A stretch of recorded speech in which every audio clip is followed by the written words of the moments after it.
నరేంద్ర మోడీ గారి విధానాలకు వ్యతిరేకంగా కాంగ్రెస్ పార్టీ శ్రీ రాహుల్ గాంధీ గారు పెద్ద ఎత్తున పోరాటం చేస్తున్నారు। ఈ పోరాటంలో కర్ణాటక రాష్ట్రం నుంచి జాతీయ అధ్యక్షుడిగా మల్లికార్జున ఖర్గే గారు ఉన్నారు। వారి నేతృత్వంలో కర్ణాటక నుంచి 20 పార్లమెంట్ సీట్లు గెలిపించి నరేంద్ర మోడీ గారిని గద్దెదించడానికి మీరందరూ సహకరించాల్సిందిగా మీ అందరిని కోరుకుంటున్నా। మీకందరికీ తెలుసు, నాది పక్కనే కొడంగల్ శాసనసభ నియోజకవర్గం। తెలంగాణలో బీఆర్ఎస్ నాయకులు కాంగ్రెస్ పార్టీ కార్యకర్తల మీద కేసులు పెడుతుంటే అక్కడ వేలాది మంది కార్యకర్తలు అండగా నిలబడి బీఆర్ఎస్ను ఓడించి ఈరోజు కాంగ్రెస్ను అధికారంలోకి తీసుకొచ్చారు।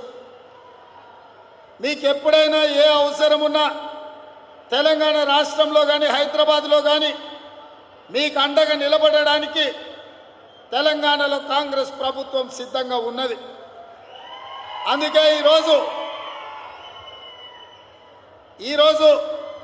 మీరు ఆలోచన చేయండి, పోయిన ఎన్నికల్లో కర్ణాటక రాష్ట్రంలో 28 పార్లమెంటు నియోజకవర్గాలు ఉంటే 25 పార్లమెంటు నియోజకవర్గాలు భారతీయ జనతా పార్టీ నరేంద్ర మోడీని గెలిపించింది।